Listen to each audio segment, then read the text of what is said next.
Alright, so morning, day 11 of the challenge. So we're getting there, and I'm just going to turn off my lights. That's so early, I had to put my lights on. So we're driven into Brisbane to do a job today. We're helping out another pressure washer. So we're doing a block of 32 units. So I helped him quote this one.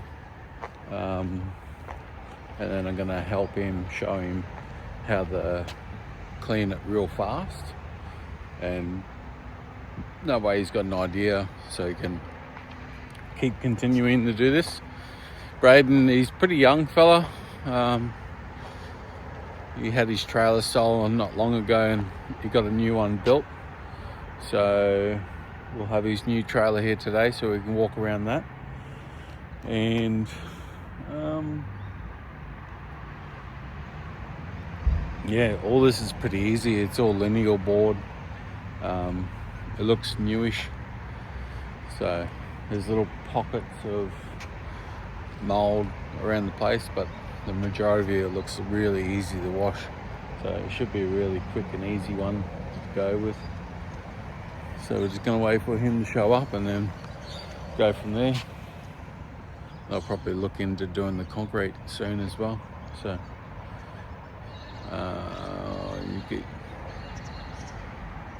I thought it was a pool, but it's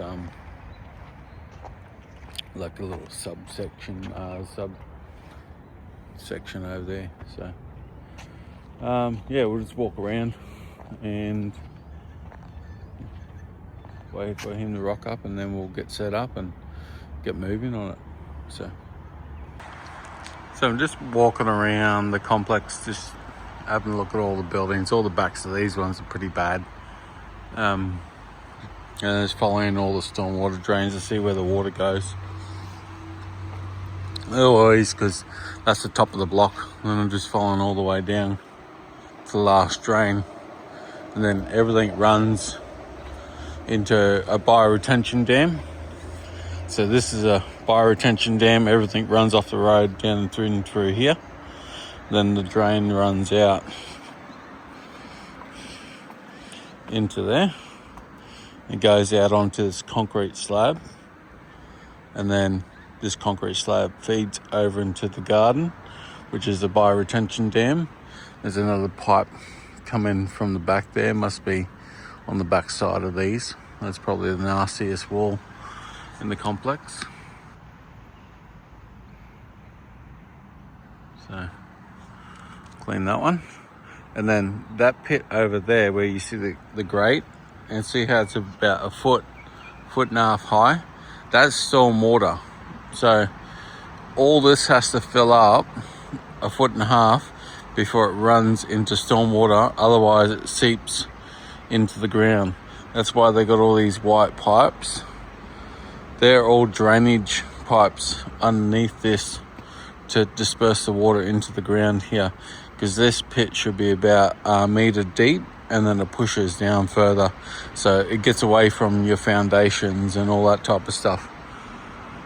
So that's what they're designed to do, and it seems to be working. It's all worn away and stuff like that, but regulation is, if there's still green plants in there, you don't have to cut it out and replace it. If all the plants are dead in the pit, then it has to be dug out, all the sand has to be removed, everything has to be re-put back into the way it should be. So there should be plants growing in your bioretention dam. If there isn't, then you have to replace it. So all up here doesn't matter, because that's all part of the garden, and it all just flows down to there. So this is the service gate to get into the dam in case anything went wrong. And the one thing we found when we were down here is another community tap. So sometimes they hide these in the gardens. So when we're down this back end, we can use this community tap.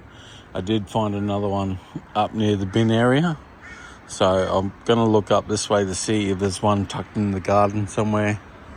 Because ideally you want to be using the community water and not the water on the houses. Otherwise you've got problems with tenants and people coming out saying you're using their water.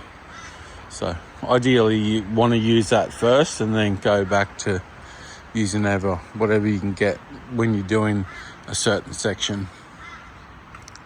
But you can see how bad those gutters and fascias are. They're all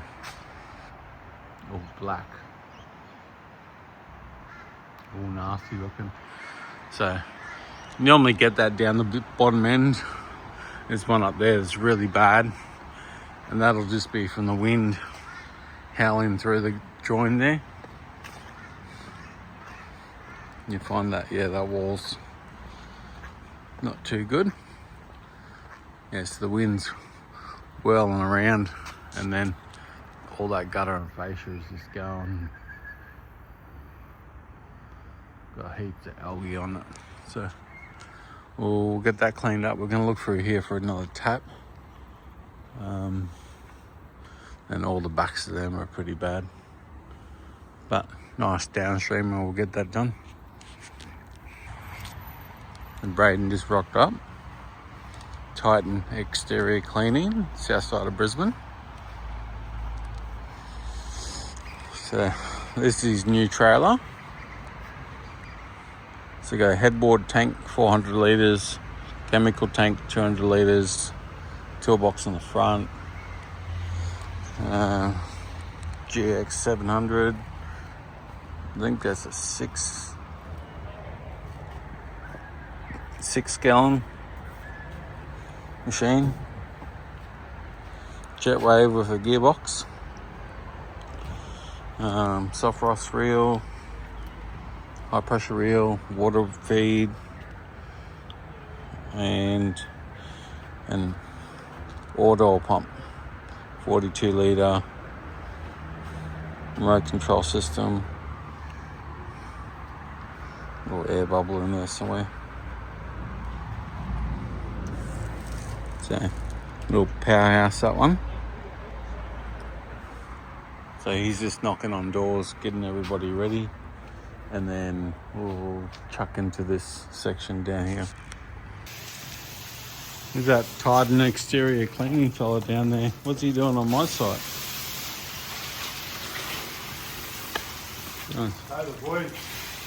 So we're using the retaining wall as our get into the backyard nice and easy. Ladder, jump down.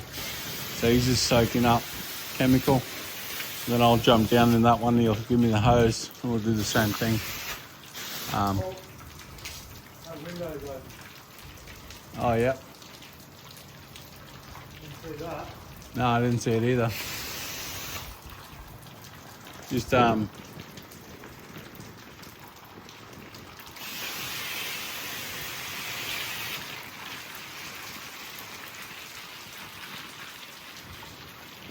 I'll jump down here.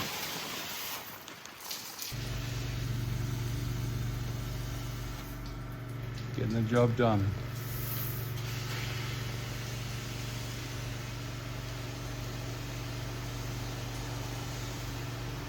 So he's just pumping out all the chemical out of the line, so then we can come back in here and rinse.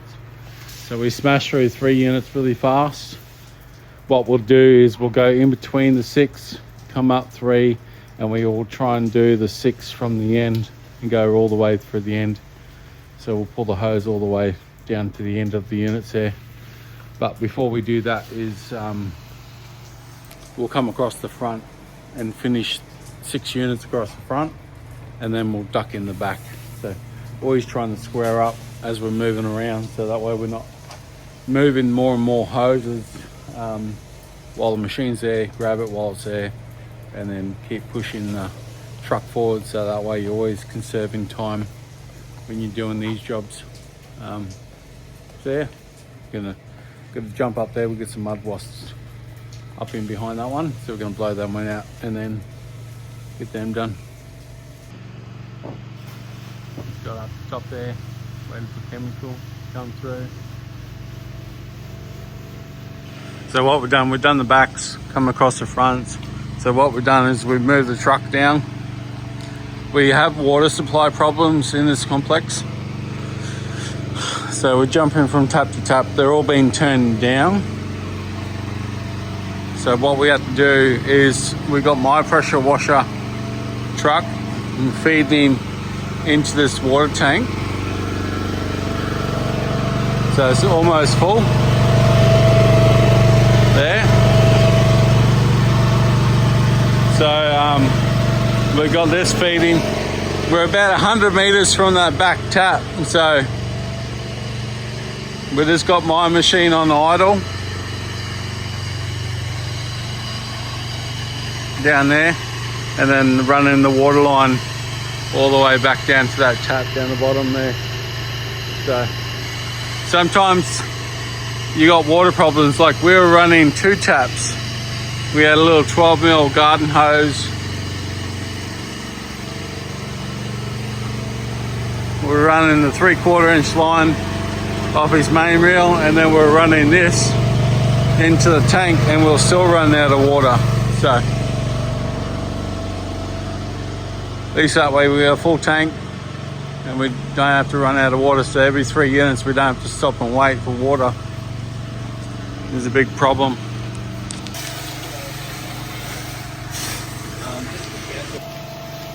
That exterior fella up there, eh? Tighten the exterior. Yeah, he loves that auto pump. Put that on the machine, on the trailer there. Zoom right in. Got the remote control on that sucker.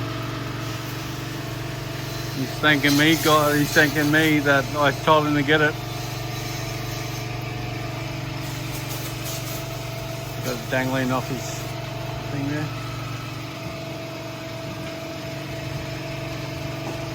Alright, so getting to the end of the day. Braden's up there just cleaning that. Then we're just going to go, we've got ladders down here. We're just going to jump that fence and go through 3 units here. We get 3 units done here, and then tomorrow we finish that off. Then we finish off the back side of the complex tomorrow. So we'll have 2 half units to do. And then we got 6, 4, 2, so we got 12 units to do tomorrow full, and then we got 8 backyards to do. So nice easy day, just like today. Nothing over stressful. Still a long day, but we'll get it all pumped out pretty easy. So he's about to come down now.